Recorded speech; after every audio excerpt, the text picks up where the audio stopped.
Hello and welcome back to the Now We Know Show, the show where we discuss a topic of interest and by the end we will have learnt something new and hopefully you will too.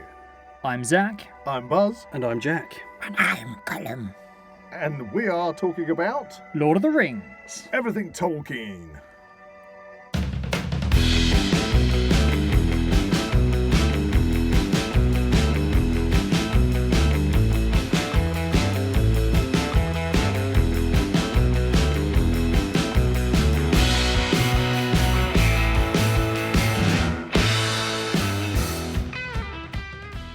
If you enjoy the Now We Know Show podcast, why not support Zak Wylde Productions on our Patreon page? Become an official ZWP patron for as little as £1 a month for exclusive early access to all our latest episodes, videos, behind the scenes, updates and more. So that brings us neatly into Word of the Week. Aha, Word of the week, word of the week, word of the week, word of the week, word of the week, word of the week, word of the week, Word of the week. word of the week.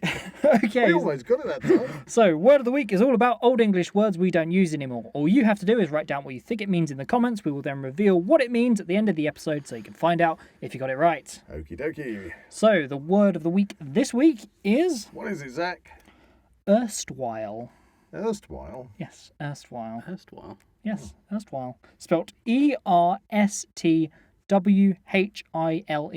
Erstwhile. Sounds like a connective, like whilst or like during or something like that. Keep your theories to yourself. Better keep it to the end. We'll keep it to the end. So in this episode, we're talking all about Lord of the Rings. Now, you may ask, why Lord of the Rings? Why today? Why are we talking about it? It's because on the 25th of March, which I believe is on Friday, so that'll be the day after this podcast comes out, it is Tolkien Reading Day. Huzzah! Does anyone know what Tolkien Reading Day is? Is that I'm a day? Assuming, yes. A day where you dedicate your You're day encouraged to reading read Tolkien. Yeah, read The Hobbit. Okie dokie. So Tolkien Reading Day is held on the 25th of March each year. The date of the 25th of March was chosen as the date of which the ring was destroyed, completing Frodo's quest and vanquishing Sauron. It has been organised by the Tolkien Society since 2003 to encourage fans to celebrate and promote the life and works of J.R.R. Tolkien by reading favourite passages. It is encouraged that schools, museums and libraries host their own Tolkien Reading Day events. Ooh, Hey. we never did that at school. I know, that is like, I'm missing out. Yeah. I'm really missing out on They only that. brought it out in 2003, so way after I came out of school. Yeah. So in this episode, we're going to be talking mostly about Tolkien and his works, such as Lord of the Rings, The Hobbit, and various others. Kind of the Silmarillion. That's Yeah. I think there's one called The Children of Herne. I've got that one, but I've not actually read it. it. Out of interest, who here has read the books? That'll be definitely me, because Well- I've read them since I was a kid, starting with The I'm Hobbit. not going to lie about this. I've listened to bits on Okay, audio, Yeah, that's fair enough. so it's not necessarily reading them. I say I've probably gone through them every 6 to 8 years. I read them quite a while ago. I'm more familiar with the Fellowship of the Ring, so I read that a couple of times. But the last two I kind of skipped through quite quickly, and I probably need to go back and read them I was properly going to say, as an adult. to go through them quickly. Yeah. Well, wasn't it Christopher Lee who read the Lord of the Rings trilogy like every year? I think, wasn't he the only member of the cast to have actually met J.R.R. Tolkien in person? I think so. I think from That was one of the trivia. from the appendices, Yeah. in the behind-the-scenes discs. You're probably right there, Jack. I think I recall something like that. But of course, then we've jumped from the actual written Yeah. books. The books were released in the 50s, I want to say, and then Hobbit was the 30s, Yeah, 40s? the Hobbit was the first, obviously. And Yeah. then the publishers decided they wanted him to take it further, Mm. and then I think the publishers thought he went a little bit over the top. We're going from a kid's book that's like Pretty basic. as thick as your thumb to this massive. Trilogy of But books. we're glad he did. Oh, yeah, definitely. We're all glad he did. Yes. And wasn't it originally one book? Like, it was supposed to be like one big book, but he split it up into Yeah, three split up into three books. I think it's 6 actually, isn't Yeah, it? you can get it into lots of different volumes. of Yeah, it. I think it's 6 because they're all in 2 parts, I think. But it's generally referred to as obviously Fellowship of the Ring, Two Towers, and then Return of the King. Yes. Anyway, so. Yeah. Yes, most fabulous works. I remember when I first got into the Lord of the Rings. Well, not the Lord of the Rings as such, but the Hobbit. But that would have been in the early 70s when I was a kid, and that was not from reading it because at the time I was probably too young to have started reading a book which probably aimed. What would you say the Hobbit is aimed at? Probably 8 to upwards. 13, maybe. Yeah, so I Kids was to probably- teenagers, yeah. I was probably about Middle five, school I was sort probably about 5 or 6 when I avidly listened with my mother to the BBC production of The Hobbit. I've heard of this. I I've think never it actually was heard. Radio 4 that did that. I believe it came out around 1968. Oh wow, that was an audio production. Mm. Oh wow, I And haven't heard that. it was condensed version, but listening to it on the radio, I mean, obviously we're talking about a time again. I know I spout about this a lot of the time.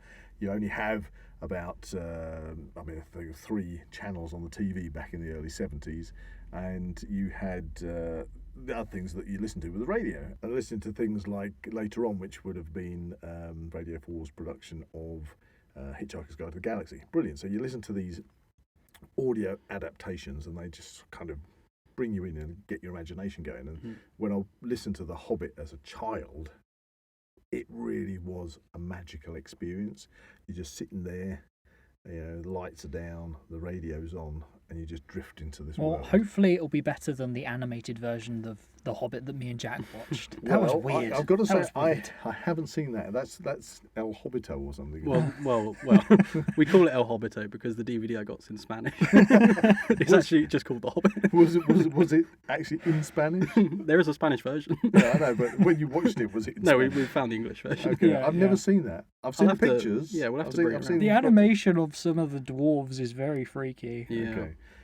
But as you were saying about listening to the audio, it must have been amazing to listen to, not having any visual version of it in your mind, because like the that films were. would have been before I read the book. Exactly, yeah. You see, and I think that kind of comes. We're going to jump forward a bit now. Kind of with what we briefly said about when you said who's read Lord of the Rings.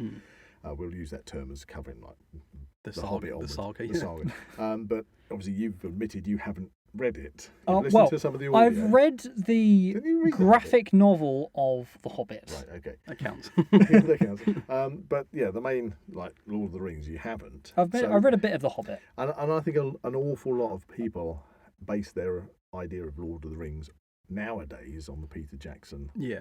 theatrical versions. We'll come to that in time. But I know there's fans out there that are really, really serious Tolkien fans that probably can like if you're a super fan of anything, you can probably pick all these minute facts and things out of the books.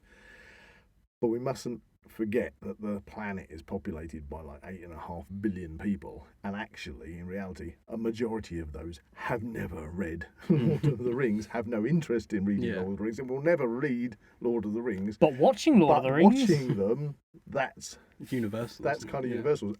But even so, I know lots of people that have watched Peter Jackson's Lord of the Rings and have said, "Oh, I didn't like that much," or no, I've never. They've actually said, "I've never watched it." So yeah, there is going to still be a big potential of people out there that aren't familiar with Lord of the Rings, even if it's just the cinematic version. Yeah. And that's quite a talking point because we get all these different people that are like, "Oh, if you haven't read it, you're not a real Tolkien fan," yada yada yada. And that has now transcended on. If you haven't seen the director's cut of the movie, Extended versions. extended version, that's what they call it, is it the extended version? Yeah. You haven't seen that, then you're not a true Tolkien fan, It's the fact that halfway through each one you have to change the disc. because it's so long. Yeah. Do you know, out of interest, do you know how popular the books were before the films came out? Were they like a big No, cultural success? They, or- they were, because even when I was a kid, I always remember people going on about Lord of the Rings and the poem, one ring to rule them all, one ring to find them, one Testing ring your mind now. to, one ring to bring them all, and in the darkness bind them. There you go. And it's and that just that little portion of a poem in there was really mystical. Well, that's the thing. It's filled with mythology. And Yeah, things, I mean that's the isn't thing. it? We kind of a lot of people throw themselves into Lord of the Rings and they love the movies for what they are, and don't get can I say anal? Don't get anal about what's missing out of the movies and things. I guess you can say it. I've said it now, but people do. They especially. Okay, so going back to when I was a kid, you didn't have social media, so the only thing you'd know about Lord of the Rings is if you discussed it with your friends mates in the playground, yeah. Yeah, mates everyone in would the have their playground. own interpretation or of if you were at college or university, you might have a little group of Yeah. people that are fans, Tolkien Society. Yeah, Tolkien Society. That's probably where it started. That's probably where it started.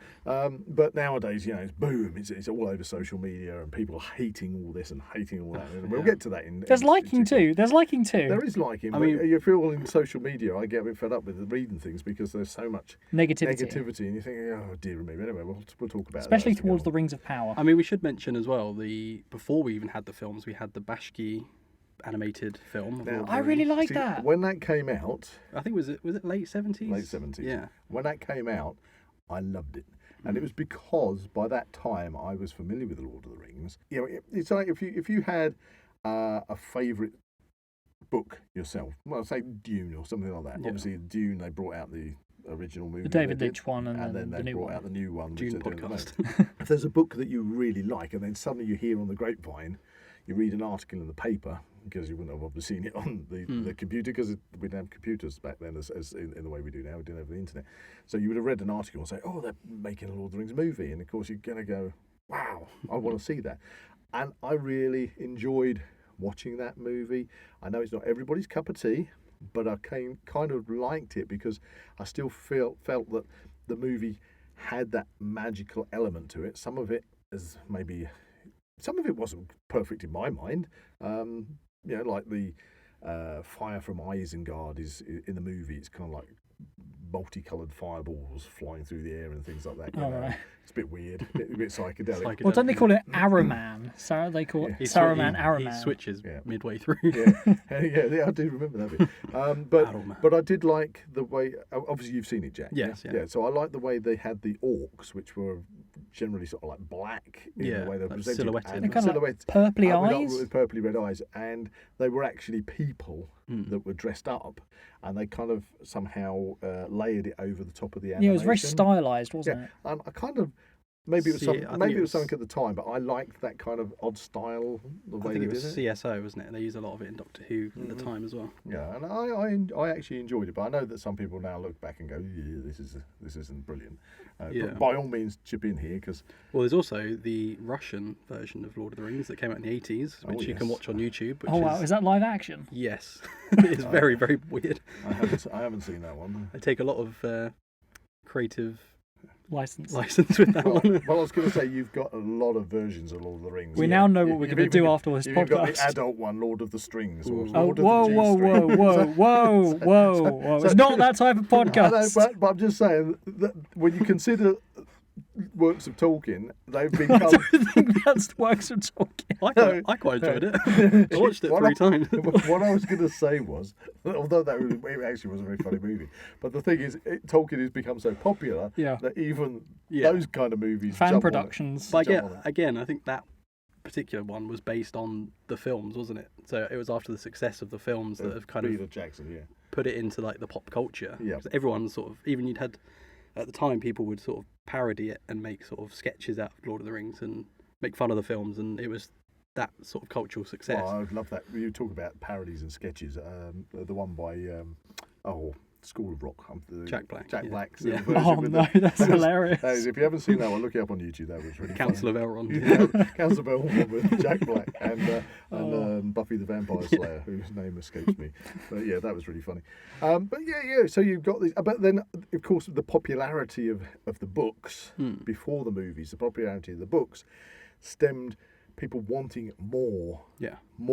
and that's why I think you kind of get the offshoot of the board games and things, which Yeah. which probably because of copyright reasons couldn't go down the Lord of the Rings direction, but then you get things like Dungeons and Dragons and Hero Quest and all these kind of different, and even on TV where there was kids TV program games, and there was one on BBC and I thought it was ITV and I can't really think about what it was called, but these kind of suddenly having wizards and monsters and things Became cool. Oh, I know what you became mean. It's the one where the kid had to, had to wear put the a helmet blindfold. on. Yeah. And I can't I know what you mean. I Yeah. can't remember what Well, I it's mean, called. talking about board games, me and Jack, we do like to play a very, very complex Lord of the Rings board game called. War of the Ring. Yeah, no, I've heard a lot about this. I quite fancy having to go one day. Yes, but we'll it have to play it. Sounds like a very, very Steep learning curve. There is books and. I mean, the bits of- instruction manual is basically a magazine. I think once you setting get it though, it's really fun. setting to it up takes Yeah. a long time, and then playing it takes even longer. Yeah. Well, I kind of feel the same when I got the learn the easy way of doing Dungeons and Dragons, and I bought the board game, and it kind of came with a board, and it came with an instruction manual that was like an Encyclopedia Britannica that had all these scenarios to play through. And then right at the end, you flick through and you think, "Jesus, this is brilliant."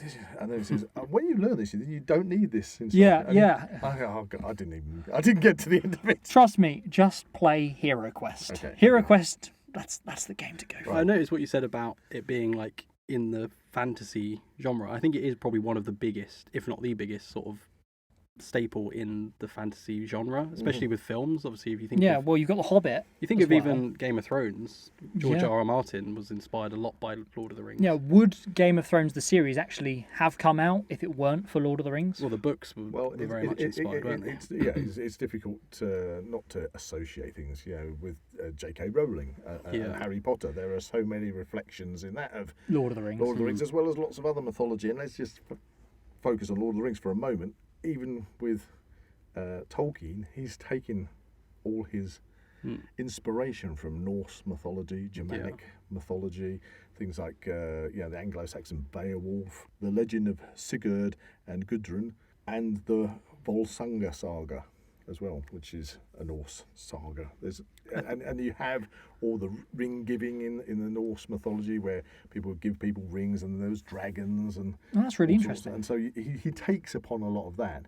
So of course, when you have that, other authors are going to just take A page out of their book. Well, they're going to do the same, Well- and then people will say, you can compare this to Lord of the Rings. Tolkien himself studied ancient languages, Yeah, didn't he? He was a Ang- professor Anglo-Saxon. of ancient languages. Have you seen the film Tolkien? No, I haven't. I've seen parts. It's fine. It's fine. They seem to like. Who played the lead in that? It was Nicholas The guy who plays Beast in Beast, X-Men First yeah. Class. Yes. Nicholas Hurst, I think his name is, something like that. But they seem to like playing on the fact that it's a metaphor for the First World War. They seem Yeah. to use that a lot. When But I'm it's Yeah. not. sure. But it's not, because That was the thing. Tolkien himself, there's actual video of him sitting there saying, "This is not an allegory Yeah. for any of this stuff. So I It's think that's- just I sat down and I wrote a story." Yeah, That's yeah. the biggest issue with the film. Is that it's interesting to see like his early life and Mhm. the adaptation of it, because he was quite good friends later in life with C.S. Lewis, did Yeah, Lion, the did Witch, and the Narnia, Wardrobe. yeah, Yeah. So it's interesting in that way, but all the World War One stuff is a bit. I don't know.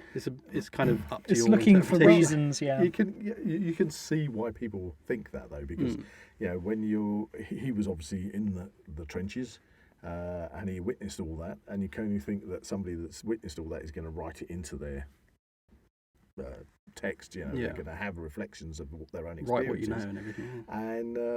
And of course, when it comes on to like the scouring of the Shire, the industrialisation of Yeah.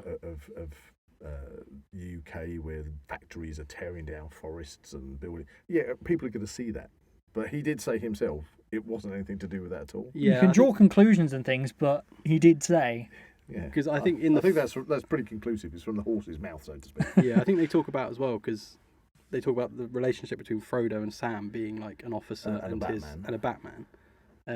If you don't know what a Batman is, it's not Batman.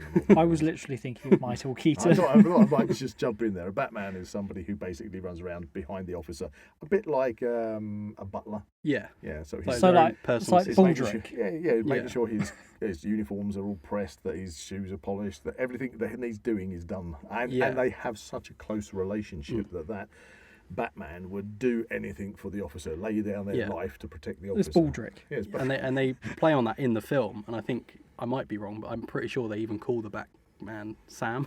Sam. So it's so on the nose in that film. But if you get a chance to see it, Go for it. It's worth watching, but maybe don't take it too seriously. Too literal. Yeah. Yeah, too literal. But then again, we're talking about his works, and when you read Zach, when you read the books, there's so much in them that couldn't get into the movie. Yeah. Yeah. And I felt that Peter Jackson and his team, because there was that lady that was an authority. wasn't Pippa. it? Yeah. I think it's his wife, isn't it? Yeah. She did a fantastic job, in my opinion, because when you're trying to put something into suddenly visualize a concept of somebody's story. when we read books as individuals, what's in my mind is not going to be the same as what's in your mind. Yeah. I mean, the author can describe characters, and we might have a very sort of similar idea of what they look like. But if we were all really good artists and we could draw things, and then suddenly turn our pictures around, It's all going to be different. They're going to be different. And so when you turn a book that is so beloved as Lord of the Rings and so dense, as you say, with so much in it, and you've got to not cut corners as such, but you've got to be selective on what you're going to put in, because film is a version of entertainment. Yeah. You want to entertain the public. You don't want to bore them to death. So Peter Jackson and his team were very sympathetic, and they put some of the lines, like from Tom Bombadil, they gave lines to Treebeard. They cut other characters out and supplanted them, with other things. But they did a good job. But even when the movies came out, still people were saying, they've missed this out. There's no Tom Bombadil. There's no this. There's no that one. Who's Arwen? Why is Arwen saving Frodo at the ford? I think in the book she's only in it for a couple of pages or something. She's not in it a lot, but towards the end more so, because she does end up, as in the movie, she does end up marrying and being with Aragorn and not going off to the Undying Lands. I know a lot of people had a thing with the fact that Saruman got killed off at the beginning of Return of the King and didn't invade the Shire. Didn't go to the Shire. But the counter argument to that is you do see in Fellowship of the Ring a kind of like a vision of that happening. Galadriel's Bowl. Looking into. Sure, there's a better title. Just trying to think what that looking into. Yeah, if you know what the bowl is called, Galadriel's bowl. Well, it's interesting you say about fitting like how dense the book is into the films, because if I heard correctly in the appendices, they talk about how New Line Cinema wanted Peter Jackson to do 2 films. They wanted him to fit all 3 books into 2 films. Yeah. And he said that's simply not possible with the amount of stuff I need to put in. I need 3 films, and they eventually gave him the trilogy. Thank goodness. But that kind of is a reflection, jumping onto the Hobbit movies. That was meant to be filmed as 2. That's the opposite, yeah. And then again they had their rap party, and then he called everybody back and said, no, we're turning to 3. Well, that was the thing, because it was only supposed to be like the 2, but then it's a very thin book. Yeah, there's so much like extra story added in to kind of pad it out. Yeah. Now, don't get me wrong. I am a Tolkien fan. I love Tolkien, and for me, whether it's good, bad, or indifferent, I actually like to see more. I like people's interpretation, because that's what we're talking about. Yeah. We're talking about somebody's visualization, somebody's interpretation of a story. They might add things in that weren't there. They might change things. I mean, but I'd rather see it than not see it. Yeah, I mean, what I mean, we talk about the animated version, how much you like that, and it's so different to the films, but you can still like both, because they're well, that's two the different thing. I think if somebody saw we're very familiar with the Peter Jackson, they never watched the animated one. They probably not watch the animated one and go, "Oh God, I hate it." Would you prefer to have 100 copies of exactly the same thing, or would you like 100 copies of the same thing that is slightly different to each other? So you'd be able to watch 100 slightly different versions of something, if that makes sense. Yeah, I know where you're coming from, and I dare say there's people that say that more is not always better, and quality obviously is in the eye of the beholder. Well, that's the old saying, it's quality over quantity. Quality over quantity, but again, there are some people, and I've met people... But when the quantity is really good... Yeah, but I've met people that have said, I couldn't stand Lord of the Rings, the movie. Didn't like it at all. Like this. And you go, okay, fine, don't get too carried away. It's up to you. Yes, it's up to you. But I would like more. And I think you get that in other movies and other genres as well, because, going back to when Alien came out, then they made Aliens, and the whole franchise took off. But it wasn't just following on Alien, the theme, but so many other filmmakers brought out lots of other movies that were like Alien. Again, it's like the Halloween slasher films. Because it's giving the fans a kind of like giving them a little dose of what they want to see. It's filling in the gap of what they've when there's a void, it's like, okay, you say the filmmakers can cash in on a certain genre. I mean, just look at the superhero genre and how quickly that's taken off in the last 10 years. MCU is it's a different podcast. It's going a bit crazy, but that's here. But again, that's the thing. You can put money into making a film, but it doesn't always. Doesn't Work matter how out. much you put in there, it doesn't always work out. I think what's interesting about the Lord of the Rings franchise, if you can call it that, is that because the world is so dense, you can begin to do spin-offs and sort of explore other parts of the story, like the Silmarillion, Well, like the they've Hobbit, been doing that with the Rings of Power. like the haven't Rings of they? Power, like the board games. Even some of the board games have their own like storylines. So Well, the Rings of Power, that's got a lot of controversy at the moment. on Yeah, social I media. think it's not been as well received as hoped. Well, that's what the media would have you believe, but I don't always believe that media portrays things in the best light. Yeah. Because sometimes you get the it's an silent. understatement. Yeah, what I'm trying to say is, people will see things and jump on the bandwagon. So if it's like, if you get negative publicity, then people say, oh well, if they're saying it's negative, it can't be very good. So Well, they might even not watch it at all. not even watch Yeah. it at all.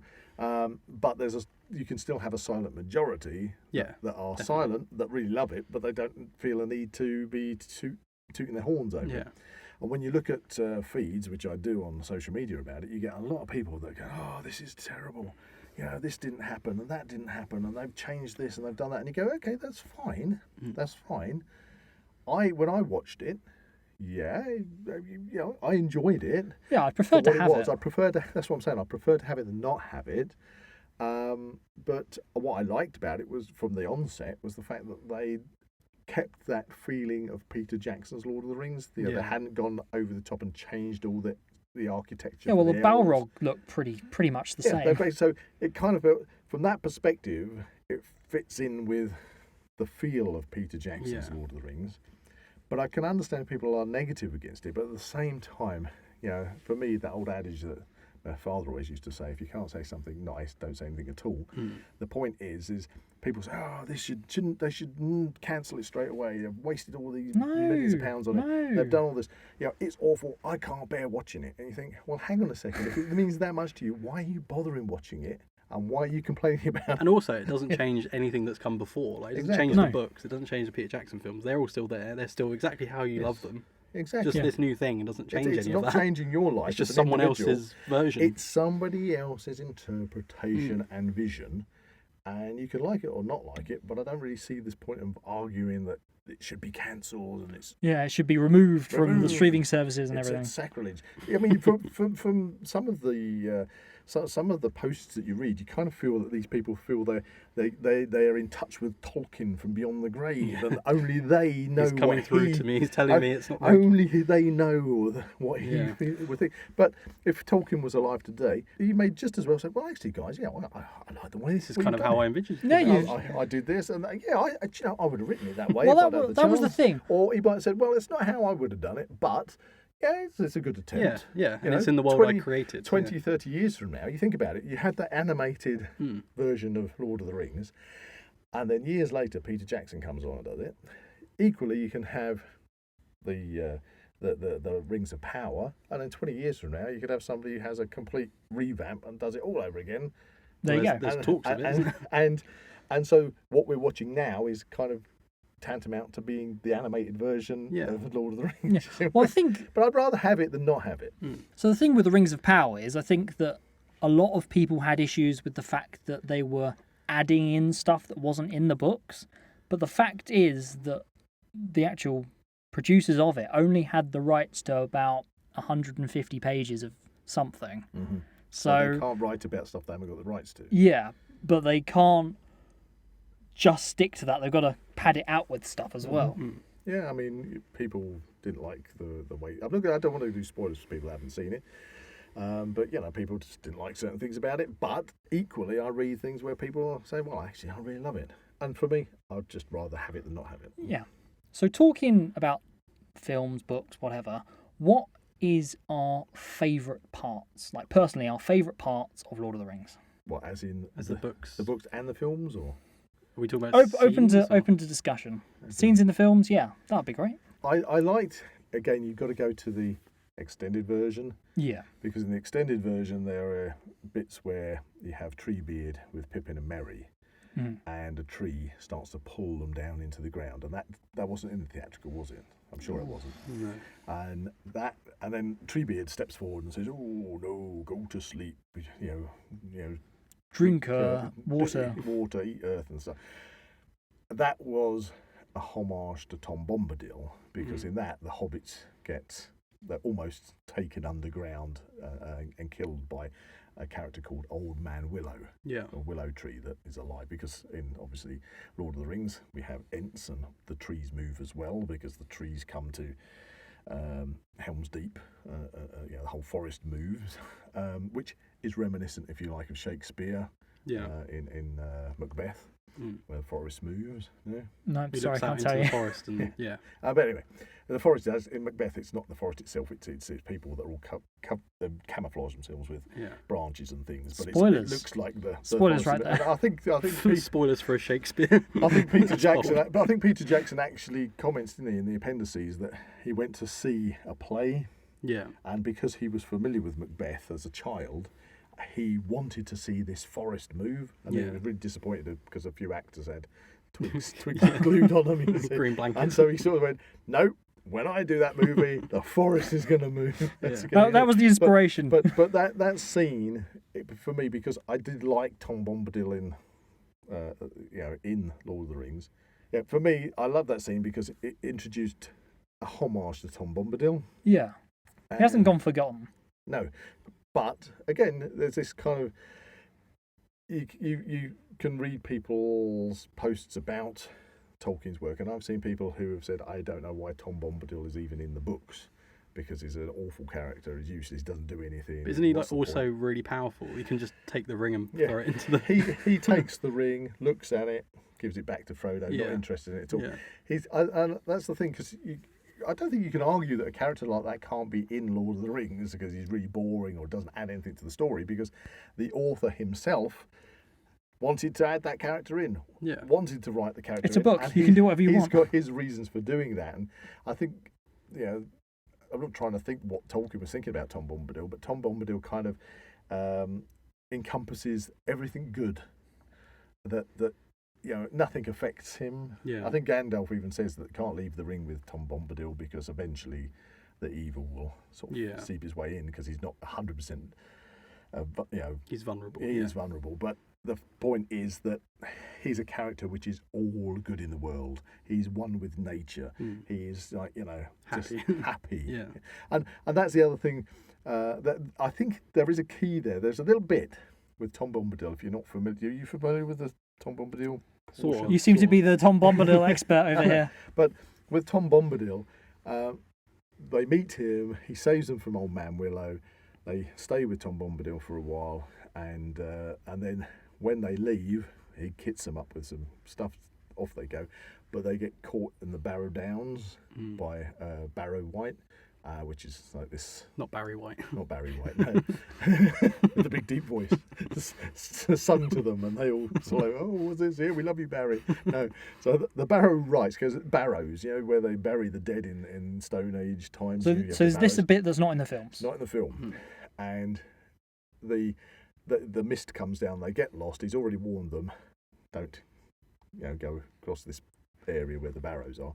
But the Barrow Rites are these kind of spirit beings, and they get captured, taken into a barrow, stripped of their gear.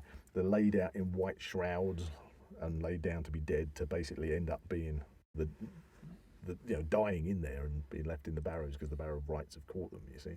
But Tom Bombadil comes to the rescue. So which one's this in? The first book. In the first book. Oh, Fellowship of the Ring. Okay. And he rescues them, thankfully. So if I'm right, that's where Merry gets the blade that he has to use as his sword, but it's an ancient blade from the Barrows, and has a bit like with the elven blades, like Sting and Glamring. They are made by the elves, and they're infused with magic. Elf magic. So this ancient blade is as well infused by death. We jump forward to the battle on the Pelennor Fields outside of Minas Tirith, and of course, when you get the Witch King, Merry stabs him in the back of the leg with this ancient blade before Éowyn also has a go at the Witch King, and the Witch King obviously pops his clogs. But we have to remember that it said no man can kill me, is what he says. Yeah. But Merry's not a man. and he's also got this ancient magical blade. So it can be argued that if he hadn't stabbed him with that blade, Eowyn may well not have been able to kill him. There we are. Yeah, so he's been weakened. So, and he wouldn't have got that blade if he hadn't been in the Barrows, and he wouldn't have got out the Barrows if Tom Bombadil hadn't been written into the book to save him. Oh, I'm kind of missing this from the movies now, so honestly. So like, go Tom Bombadil. You talk about the extended versions. I recommend looking into the deleted scenes, because there's even more that didn't make it into the extended cuts. This is true. There's entire scenes that One never of made them it. that not stands out, but jumps to mind was Arwen was written into the battle at Helm's Deep, wasn't she? So when the elves turn up at Helm's Deep, Arwen was with them, and she fights against. There's entire battle sequences that have never been that's all seen. taken Isn't there a scene or something where we see Frodo as more Gollum-like? I think you're right, didn't they? Yeah, some kind of. of, like he has some kind Maybe of vision, he becomes kind of a Gollum-like creature. Maybe you can let us know, Gollum. Gollum. What could I say? Gollum voice. I'm not sure, but there we go. Oh, well, Gollum, since you've suddenly popped into the studio, what was your favourite bit of the film? Well, I think the best bit of the film for me would be the fish. The juicy fish. Did they give you that during catering, did they? Yes, it was. It was very nice. They were all very nice to me all of the time. But the fish, that's what it made it for me. What's the best bit about the fish, Gollum? Oh, when they're raw and wriggling. Thank you, Gollum, for jumping in there. That's okay. Wait, no, that's me. How'd they get in here? There's a small hole in the wall over It there. stinks of fish in here now. Yeah, well, sorry about that. I know you don't like fish, Jack, do you? Well, you said the Battle of the Pelennor Fields. I think for me, Yep. in Return of the King, that's the best bit for me. Yeah, when I was talking about that Treebeard bit, that was a great bit for me. Yeah. But if you're talking about that epic bit, the Ride of the Rohirrim, Yeah, that's it. That's probably the... Death! Yes, And the convenient ghost army. yeah, and the Ghost Army doesn't do that in the books. Yeah. It doesn't come onto the Pelennor Fields. Looks pretty cool, though. But it looks really cool. It's a quick way of sort of rounding things up. Yeah. This battle's always going to last forever. But there's still more of that kind of weird orc army over there. Do you fancy sorting them out for us, please? Yeah, I'm No. not going to release you of your promise to us. Just yet. You haven't Your oath has got to stay You until could be we... quite useful. We're going to take you to... Well, that's what they reflected with what Gimli said. It could be really useful. in a tight spot. That's it. But, that would just be... That would Too can't- easy. Too easy. They'll make it too Yeah. easy. Which leads me to when they go to the gates of Mordor. Mm. Obviously, in the theatrical version, you don't see the mouth of Sauron. No. But they do have the mouth of Sauron in the extended version. And obviously the mouth of Sauron is in the books. That's a big omission as well. It is a big omission. And so, again, that's another bit that I was glad to see in the extended Well, that's the version. thing. When he's doing his big speech, Aragorn, in front of the army, he's got blood on his sword in the theatrical. Yeah, if you do, It's not explained. do point that. Well, actually, that's a good point. Maybe we should things we've noticed. But you're right. If you look at the theatrical, he has blood on his sword when he's giving his speech. Yeah. And that's because he... Beheaded, Decapitated the mouth of Sauron. Exactly. We've also got like the scene with Saruman in the beginning of Return of the King. Yeah. In the extended version, he obviously gets stabbed in the back by... Grima. Yeah, remember his name. Grimmer Wormtongue. He takes a fall Takes off, a little tumble off Takes the a cliff. tower. No, off the Orthanc. Orthanc. gets Orthanc. impaled, Yeah. and that's it for Sauron, and you get the end of his Saruman. character. Sorry, Saruman. You get the end of his character, but in the theatrical cut, they kind of just go past the tower and just leave him. Yeah, just leave him So you there. just assume he's still Which alive. actually, in a way, is the more correct version. Yeah. Because in the books, that's exactly what they do. Yeah. The Ents keep him in there because they can't get into the tower. The Tower of Orthanc is kind of impenetrable. Yeah. Again, what it's made out of is ancient, and the Ents can't damage it. And he is just so Gandalf asked Treebeard to basically keep an eye on him, which he does. So when they ride off, that's exactly how it is in the book. Yeah. The only thing is when they come back, then Treebeard has let him out because Treebeard he says it doesn't matter that it's Saruman. Treebeard feels at that point that Saruman has lost his power entirely, although, as Gandalf points out, that he still has his voice. He has this his voice influence, to influence people. Mm. And he doesn't know whether or not he's influenced Treebeard or not, but Treebeard says, like with all animals, he can't stand seeing animals caged. Yeah. And so because Treebeard feels at that point Saruman is not a threat. He just lets him go, Yeah. and that's what the opportunity he takes to get his revenge by going Terrorise the Shire. Yeah, and he becomes known as Sharky. Really? Yes. Sharky. And when the hobbits get to Bree and the prancing pony, it's all locked down, and they've been having murders On the way back? Yeah, on the way back. Okay. There's murders and all sorts have been going on, and all these bad folk have come to that region, and they've basically been bullying everybody, and so Bree's locked down, and the innkeeper, can't think of his name, it's tip of my tongue, but anyway, the innkeeper's there that they meet when you see him in the movie. He's there, and they stay with him, and they get explained a lot about how this person as Sharky has taken over, and the bullies and the ruffians are controlling everything, and all the produce that the Shire is making, all the pipeweed and vegetables and everything, it's all being stolen. Well, not stolen. They take it, and they don't give anything to the hobbits so much. They get next to nothing, and everything goes off, and he's making loads of money. And of course, what they do is they rip down the old buildings and replace them for factories, and destroy the party tree, and basically, as I say, scour the Shire.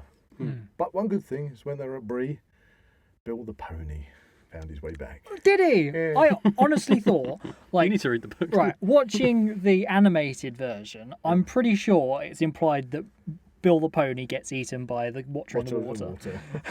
No, Bill the pony makes his way back. Oh, brilliant. Bill the pony. That has made my day. It makes Sam's day as well, because he gets Bill the pony back. Well, I think It was only written 60 years ago. the journey he's been on, I think I'll make his year, his century. But they keep talking, and the thing is, they keep talking about this character called Sharky, who's the boss, and it turns out it's Saruman. And Spoilers. it turns out Saruman actually says that Sharky is the nickname that the orcs back at Isengard used to call him Sharky. Well, talking about that, I know there's a orc called Sharku, who's the one who's like the leader of the Warg Riders Right, okay. in the second one. Might have been a reference. Yeah, okay. Possibly. Let's not jump into mine. No, I can't. He's the one who's like fighting Aragorn, and he kind of dies. Oh, was it? He took a little tumble off the cliff. He's dead. We need a little quote counter in this. Yes. Yeah, we should do it. Oh, I could spout off so many quotes, but we'll be here for hours. But yeah. So the movie's great. And you mentioned about Aragorn and the blood on his sword.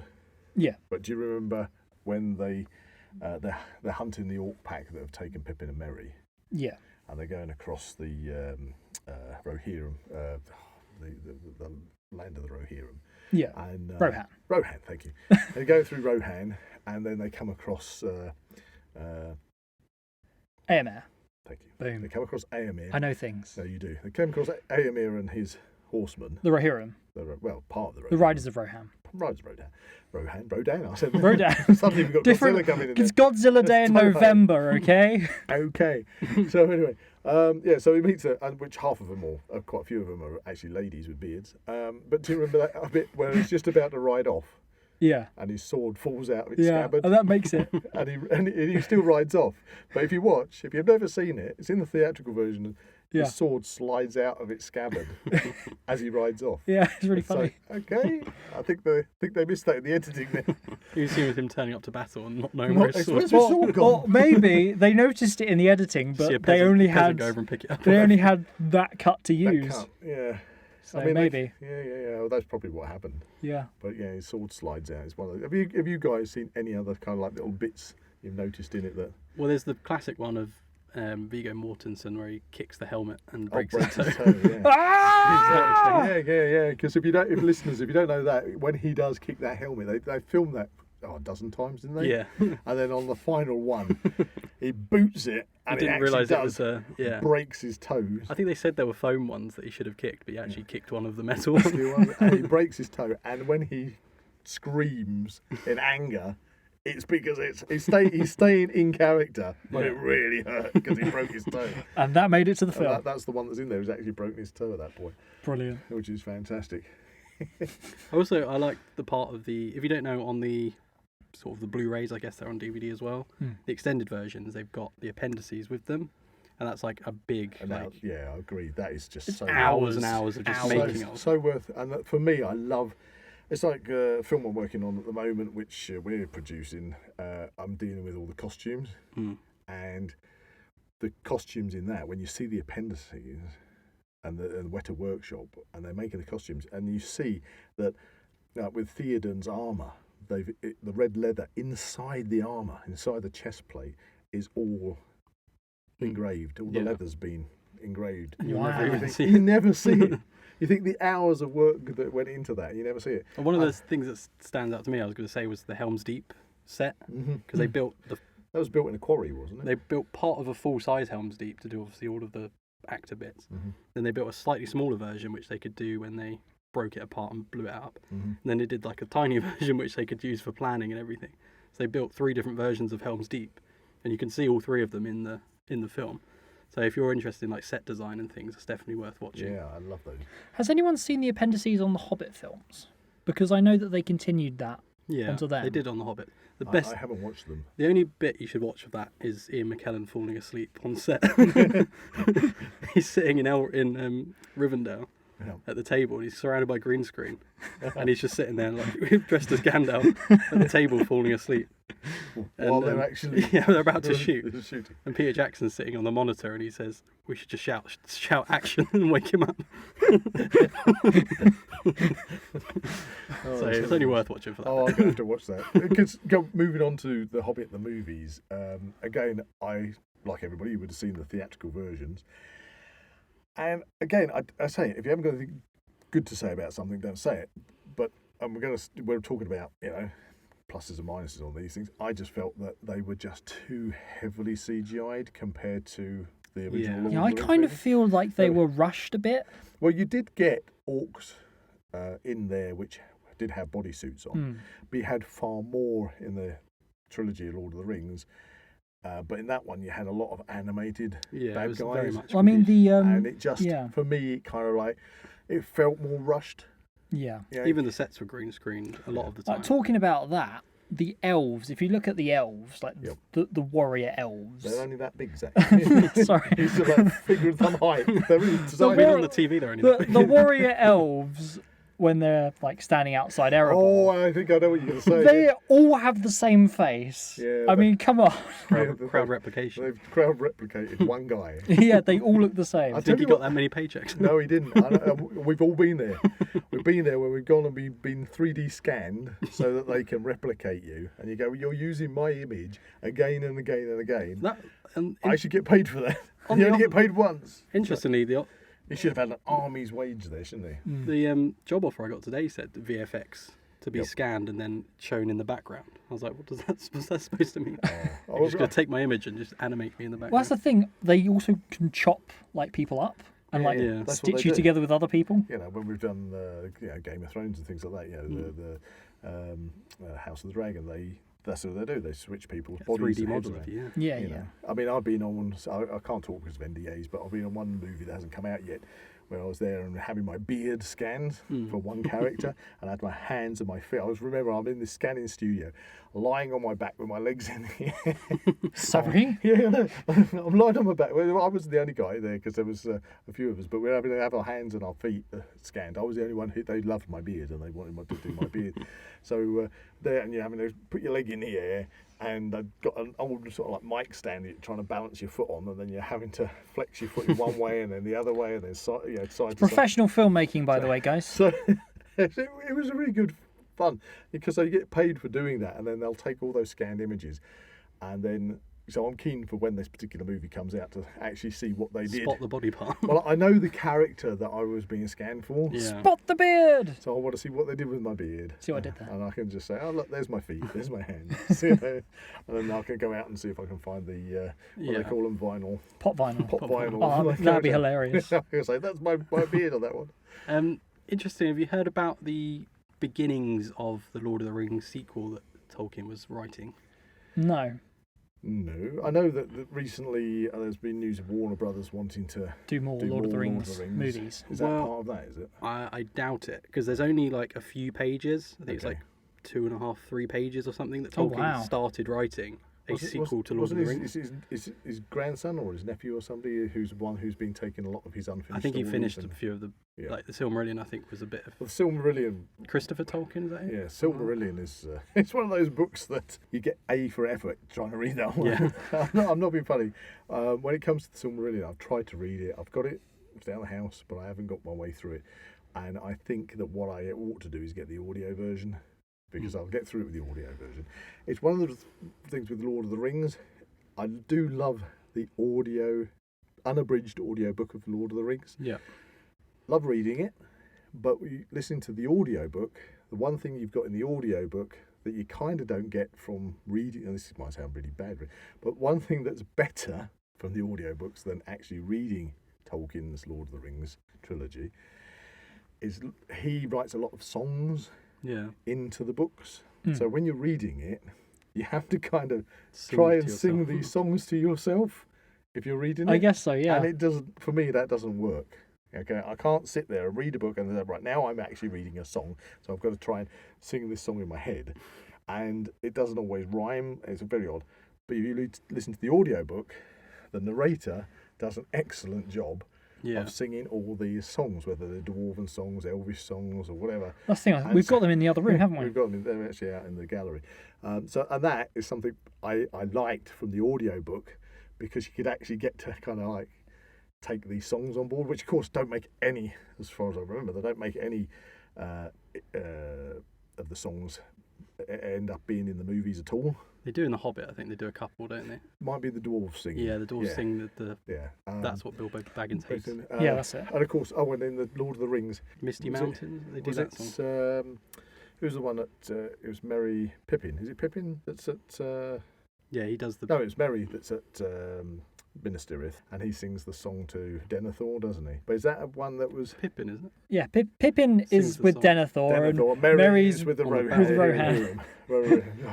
So Pippin is the one who's singing the song to Denethor. Yeah. The Misty I don't- Mountains. I but don't- didn't he came up with that he came song? up with that song. Yeah, but I mean that was nice to actually have a couple of songs that were in. Billy in there. Boyd.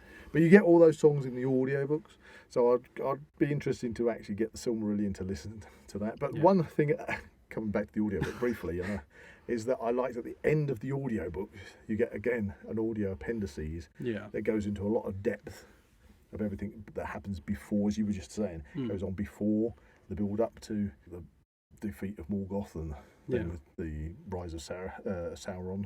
So yeah, so you're talking about that they're Yeah, there was a sequel that he started that never got obviously finished. before he died. And I don't think there's much detail about it at all. I think you can read into it online. But I think it starts with, I think it's a few years after Lord of the Rings is finished. Mhm. I think Aragorn's died. I think he's been king because he lives for Oh yeah, because hundreds of years, isn't he he? has an extended. I think he lives. Listeners, Yeah, it's you this tell us. But grey I area. think, so, I think it's 400 years maybe. Yeah. But Arwen just keeps on going. Yeah, but I can't remember what the character's name is. I'm probably a bit unprepared for this bit. But there's talk of an evil starting to rise again Right. out of whatever the depths of. Okay. And I think orcs are still around, but they're being like hunted for sport and things. Well, that does happen in the Lord of the Rings. The orcs get this. Yeah, they run. Yeah. Don't they sort of get disbanded across the coast. Yeah, That you was see it, them yeah. run off, don't That you? was it. There was talk of evil rising again, and that was it. It Oh, never wow. went anywhere. Isn't that kind of like humanity though? You get the peaks and troughs. Yeah, of- it's just quite sad that it's in somewhere. It's in the, just a story for just fun. a story. Just tell that to the Tolkien Society. Yeah. So yeah. Well, what didn't it was somewhere along the line, but didn't there was like hours of like an argument about do bees exist in Middle Earth? Oh God. Do you remember that? I do remember that. Do bees exist? Yeah, in Middle Earth. What I find interesting as well about the Middle Earth, like the look of Middle Earth, is you've got kind of like lots of clashing styles of different eras. Mm-hmm. So you've kind of got the dwarves who are a bit more sort of Viking. Well, Would you I'd say? say the Riders of Rohan, the way they're presented, Bit more, very yeah. much more And then you've got, like obviously it's a Vikings. lot more medieval. And then you've got the hobbits who are a bit more in like sort of tweed and like See, what you waistcoats and things. What you got to understand, if you're not familiar with Norse mythology, you've got the dwarves in Norse mythology, and they a lot of the time they are the ones that forge the weapons for the gods, and you've been to Wayland's Smithy down in the Vale of the White Horse. Do you remember going to Wayland's Smithy? Oh, Wayland was a dwarf. that must have been a there. while ago. Yeah, so the dwarves are styled in that kind of war Norse mythology style. All of their things are more like. Whereas the Vikings are more your riders of Rohan. Yeah. That's in the human Vikings, if you see what I mean. But I just find it interesting, especially in the films as well. There's a lot more. There's a clash of like different styles, and everything's kind of very much got its own style.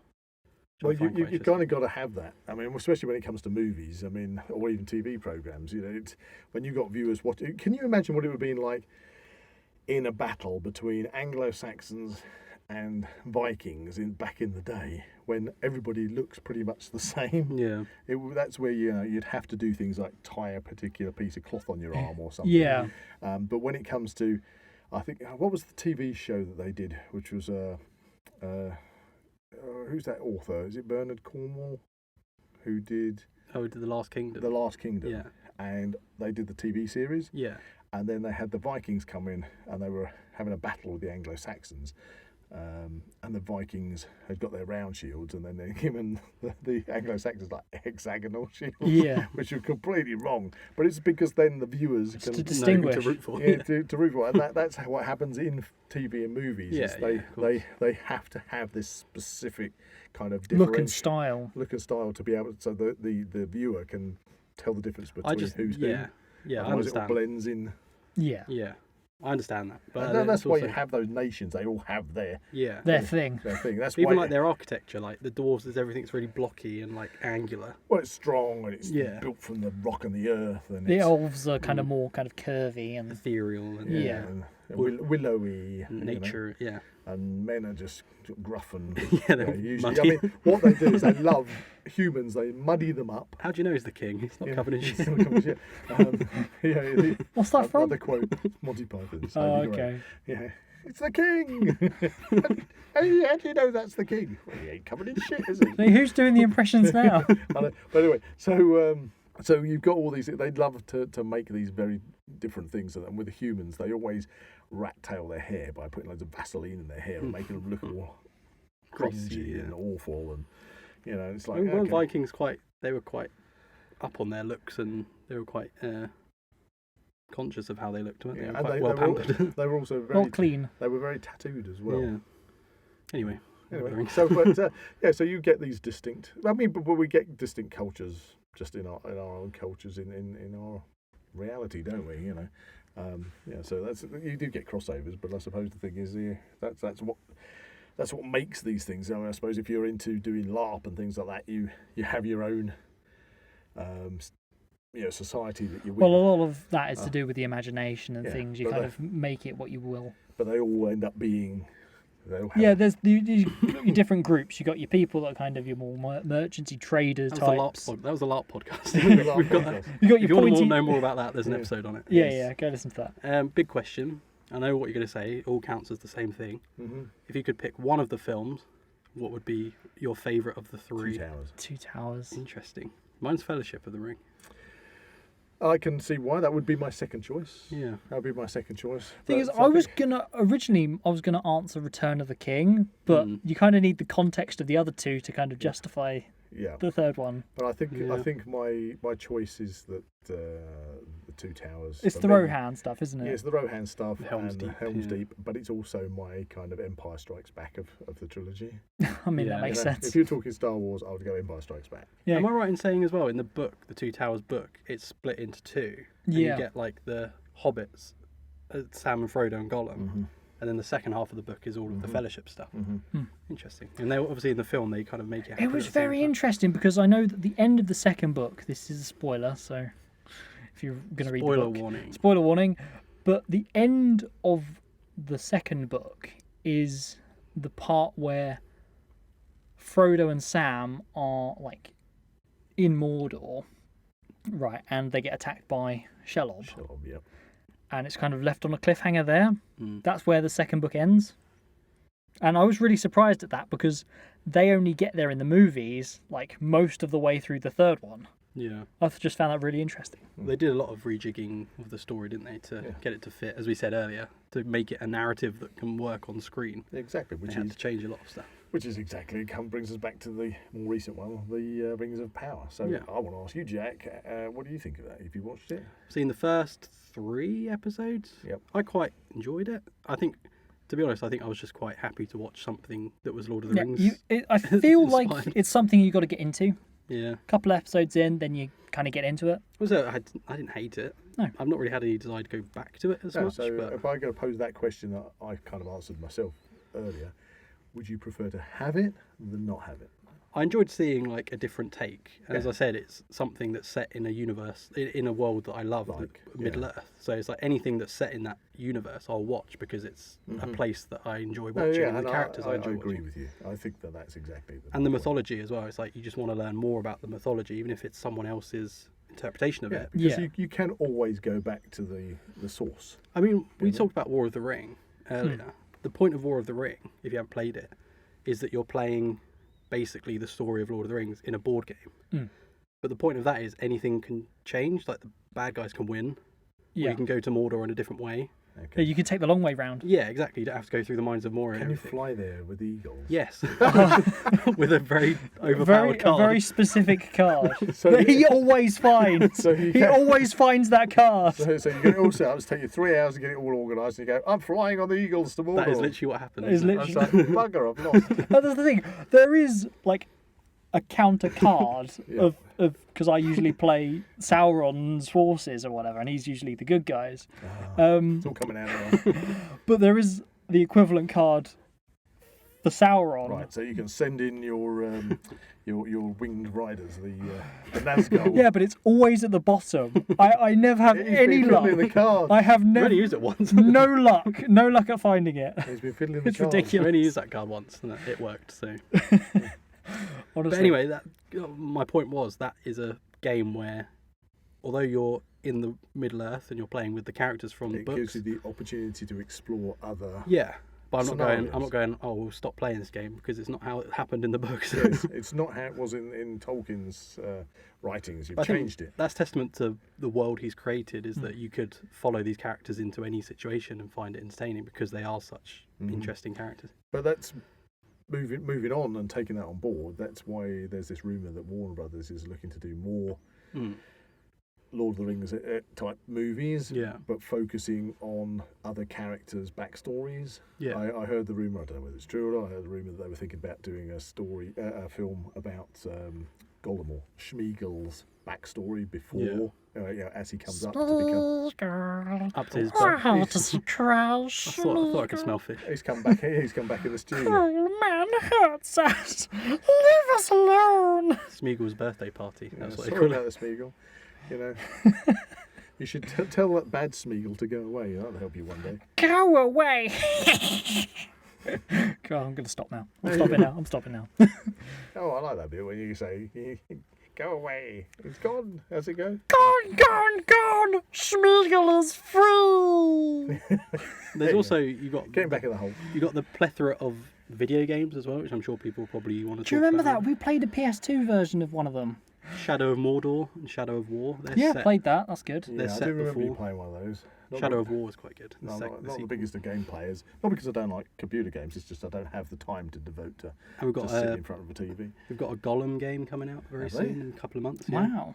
for the PS5. You just play as Gollum. I don't really know what it's Yeah, about. what can you really do? Well, again, throwing ourselves back to the movies. I mean, Andy Serkis. That made him. Yeah. Didn't it? I mean, didn't. I mean, for that technology as well, it was a big Well, step. his agent, I think, got the offer. They needed somebody to do the voice of Gollum, and he said, "Look, I need you to get on a plane and go to New Zealand, and Yeah. literally just do a casting for it." And that's what he did. Yeah. And then they said, "Well, we just wanted you for the voice, Yeah. but actually, let's stick you in the Mocap. Yeah. mocap gimp suit and get you to do it." Sorry. Other suits are That's what available. that's what they called gimp suit. Get it in there, and so, Sorry. That's the first time the word gimp suit's been used in the Now We Know show. There you go. That's what they affectionately. I'm not going to check. That's what they're, I'm not going to that's check. what they're affectionately called, and so so he got to actually do the acting as well, And I think that was just great. Because that really did bring the character to life. Because then they just CGI'd over the top of it. So when you see Gollum, that bit where he catches up with Sam and Frodo it's in the hills before they get to the marshes. And they capture Gollum on the rope. Yeah, it's when you first properly see Gollum. And he spins around because I think it's just after they untied him off the rope. He's happy and he spins around and all the gravel's flying off his feet. But that's real. So when you see that gravel fly, that's actually Andy Serkis real. That's not animated. Yeah, that's really cool. That's really cool. Yeah, there's a similar scene where he's catching fish in the river and the water's obviously reacting to this animated character, and that is because they had Andy Serkis in there catching, I assume, prop fish. He's actually eating actual fish. You go back to the appendices and the things in there. Do you remember when he's having to pull Sam and Frodo down to hide from the was it the Easterlings? Easterlings, yeah. They come into the gates see? of Mordor. Come into the gates of Mordor, and he suddenly grabs them and pulls them down. And he actually pulled Sam's wig off his Really? head. But if you see in the appendices, the thing is those wigs were like stitched into their own hair. Nice. And he grabs him gets him by the shoulder or the back, and actually gets his wig accidentally. But when he pulls them backwards, he rips this wig off of the actor's head. Oh no! And it really hurts. And the actor, again, I can't think of the chap's name. He plays Sean Sam. Astin. Yeah, so Sean gets really angry. He was really, really. It took him ages to calm down because he had his wig literally. They have to torn get out up at his like head. 3 o'clock in the morning to get all their And, makeup. and Andy Serkis going like, I'm sorry, I didn't think it was. There's also Sean Astin. I'm sure it was Sam when they're running to the boat to get across the ferry. Oh, what? Buckleberry Ferry. Buckleberry Ferry. They're running across wood, like wooden platforms, and it was really wet, and they skidded on it. Imagine in those rubber prosthetic feet. He got a big splinter in the bottom. Apparently. No. Ouch. Is there any? Okay, so that's very painful. Is there anything painful about the movies you watch? You think that's cool, makes you go, oh, I'll cringe at that bit. That you don't like about it. It's just interesting. We're talking about all the good stuff. I mean, some of the. Are we talking like technical things? Well, it could be technical, Or is it just like scenes or It could something? be a scene that isn't how you envisaged it, or something that you've. There's a moment every time I watch Return of the King, and it's when Frodo's running into Mount Doom, and it's a shot that's kind of panning away. It's a wide shot, and you wouldn't really notice it at all, like unless you watch like a Blu-ray or a 4K. But Frodo's very clearly animated, and he's blue. Is it when he's running through the door? Yeah, he's blue screened on, but his feet are out of time with the floor, so he's Right. almost like he looks like he's on a treadmill. So, if you watch it now on Blu-ray, you can see it every time, and every time I see it, I'm like, I wouldn't change it. I wouldn't kind change of it. annoying that it's. There's a scene at the beginning of Return of the King. It's where we see Smeagol before he's gone all full Gollum, Oh yes, because that's. and they find the ring. That is in the theatrical. Is it? Yes, Yeah. I always I'm getting mixed up between the two. I always now. found when he just turns on his it's his Oh, that's it, cousin 'cause or it starts off something, with a worm, doesn't it? Yeah. Yeah. And he like strangles him. I find that's pretty brutal scene. Oh, Yeah. Well, I like how they link that into the Deagle. montage. Deagle. There's a montage at the beginning of Fellowship of the Ring. I can't do it. There's a montage at the beginning of Fellowship of the Ring where you see the ring on the riverbank floor, and the hand comes down and grabs it and pulls it up. And then in Return of the King, they use the exact same shot again. So it's really nice how they call back to the montage at the beginning, because obviously it's set before. I think the only thing I find about the movies is Frodo's stare. It's his big solemn eyes. Some of the dialogue is It's like, a tad. oh, That just reminded me of a really funny bit, right? So, when he wakes up in Rivendell, Sam. yeah, he says everyone's name who Really slowly. walks through the door except Legolas. He doesn't really have much screen to be time. fair, he doesn't. Legolas and Frodo have no conversation Yeah. throughout the whole movies. They just actually sort don't of there. speak to each other Yeah. at all. He was like, that one elf guy who helped us a bit. Doesn't he pick him up? Doesn't he pick him up to throw him across when the stairs are collapsing? Is that Legolas or is that Aragorn? Somebody picks him up and jumps with him, but I mean, it's like Crowbine from Dublin, hide. Mm. He's talking to everybody, so technically he is actually he did Yeah. talk to Frodo, kind of. And he goes, But- "You have my bow." There you go. That's the thing. That's the only time he speaks to him. Yeah. Otherwise, Legolas, don't know who he is. Who? Who's that? Who's that? The elf with us. Yeah. Say that- Legoland. Lego. Who is this Legoland? Oh, I Speak go to of? Legoland Middle Earth. Who is this Lego Lord of the Rings. That's a good game. Yeah, have you played Really? that, have you? Yeah, Lego Lord of the Rings is fun. But that just goes to show you're saying Lego Land or Lego Lord of the How have we Rings. got onto that? God, I don't, I have no idea. But the point is, that's how influential it is because In pop culture, in yeah. pop culture, because it goes on and on and on. You know, We don't talk about Gollum in the Hobbit animated film because that invokes nightmares from me. It was very strange. It was very strange. He's like a frog man. Yeah. Gollum, yeah, he's he's got a very. really big eyes. He sounds like a guy that smokes like 70 a day. Even worse in Lord of the G-String. Oh, yeah. Oh no. He makes a very weird appearance. What a way to end Next it. time. Next time. But yeah, no, Lord of the Rings, absolutely fantastic. Can't get enough of it. Keep It's, I bringing mean, it we've barely scratched the surface. There's so much we could talk about. Enjoy Tolkien Reading Day, everyone. Yes, make the most of it. And if you haven't actually physically read the books, do it. And Well, if you haven't seen the extended version, do it. My parting question would be, if there's one part of Lord of the Rings that you would recommend to someone that's never seen it before, what would you recommend? Obviously, you said seen it before, so you're talking about the movies. So someone's never seen Lord of the Rings. Oh, you had in any read way. it or anything? What one piece of thing or media would you recommend to them? Peter Jackson movies. Right, you go straight in with the movie. Extended versions. Oh, that's brutal. No. Extended versions. I would say read The Hobbit. Yes, I was going to say that. I'd as say well. read The Hobbit. Because everybody needs to read. And The Hobbit is an easy way to get into it. And it is a short book, but it is very, very magical in itself. I would If you read say The Hobbit, then you're set up for the deeper and slightly more hard to get your teeth into Lord of the Rings trilogy. I would say watch the weird Russian adaptation. Just start That's a joke, right? start with deep cuts. Yeah, go play Lego Lord of the Rings. I mean, to be honest, Is it actually called Legolas in that, by the way? Probably. I don't I just wondered. there's probably a lot of people that's their introduction to Lord of the Rings. What, It's a Lego game, probably. Lego? Probably just the Lego sets, maybe. Yeah, usually. people collecting the figures. Yeah, I mean, yeah, the yeah. toys, yeah. Last week we talked about collectibles. Well, collectibles as well. maybe next time we could do something on Lord of the Rings merchandise. I mean, there is a lot of collectible Lord of the Rings merchandise. Yeah. I mean, who hasn't got a One Ring? It's a quizzical look there. You know, have you got a One Ring? I've actually got two. Yeah, you have. Ooh. You lost one, didn't you? Then you found it again. Yeah, in a Kinder Egg. Give it a wipe. Stop it. He lost it. It was invisible. Yeah, that's a bizarre thing. He did. I got this One Ring, and it went in the top of Mount Doom, didn't it? 'Cause Yeah. it went Mount Doom. Yeah. And it's like, and then he lost it, and then years later, it turned up inside a Kinder Egg. Yeah, You know, one of those little Kinder plastic Eggs. pop Ooh. things. So I don't know why you stuck it. in I there. stuck it in there because I thought that's a safe place. I won't lose that. I think as adults we all do that. We go, I'm going to put that. An extra safe I'm going place. to put that USB stick where I know it's going to be safe. And then I Sorry. can't find it. No, I'm not Listen talking up, about prison Sauron. wallets. Listen up, Sauron. That's not what he did with his ring. It was denied in prison wallet. Be a very different opening. Okay, I think we should probably end the podcast there before we go. Back to Jack Black. Oh. Well, we've barely scratched the surface on Tolkien and the Lord of the Rings, but I think we've covered quite a lot. We covered the books. We covered some of the lesser known Animations. animations, The and well-known movies. the movies, which I mean you could talk about for TV hours. show.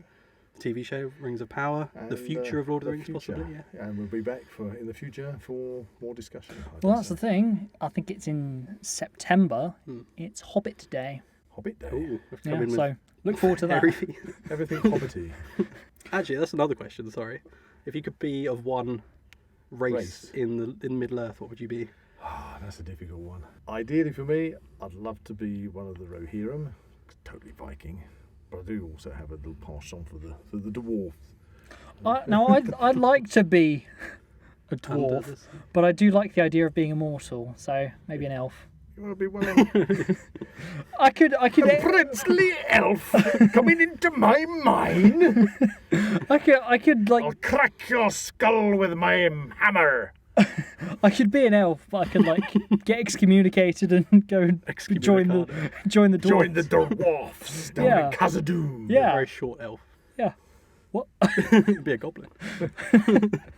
Let's not go down that route, for Christ's sakes. Oh. I'd be a hobbit. You'd be a hobbit. Just get Well, drunk. you're and- already halfway there. Yeah, basically. It's the feet. Sorry about that. Okay, so that brings us on to Word of the Week. Word of the week. Yes. What is this word of the week? What was it? Erstwhile. Erstwhile. Erstwhile. Somebody who is worthy, trustworthy, and of good character. Erstwhile. I think it's multitasking. You do something erstwhile doing something else. I mean, good theory there. Okay, erstwhile. This word refers to things that are not current, that belong to a former time. So something is erstwhile is Something past. Past from the it. past. Yes, Erstwhile. I thought that was on Okay. topic because it's kind of like in the past. Okay, I've got Lord of that. the Rings is Mythology. still. Hope you got it if you're listening to that one out there. Excellent. Well, that was a fantastic podcast. This I podcast really- is now erstwhile. Yes. It will be. Well, it will be next week. Yes. If you enjoyed this podcast, please like and subscribe to this channel and comment below any suggestions of topics or activities you'd like to listen to in future episodes. You can find the Now We Know Show podcast on YouTube, Spotify, Amazon Music, and Apple Podcasts. Check out the Zak Wylde Productions social media pages on Facebook, Instagram, and Twitter, or visit the Zak Wylde Productions website at www.zakwyldeproductions.com. Please get in contact, we'd love to find out how you're listening to us. So get in touch in the comments and don't forget to check out Zak Wylde Productions on Patreon to become an official ZWP patron today. That's a big Middle-earth goodbye from Zak. That's a big Khazad-dûm goodbye from Buzz. That's a hairy throbbit goodbye from Jack. And it's a big fishy goodbye from Gollum. Goodbye. Goodbye, everyone. You shall not Not pass. pass. Do, do, do, do, do, do, do, do, do, do, do, do, do, do, do, do, do, do. Now We Know Show. Now we know show.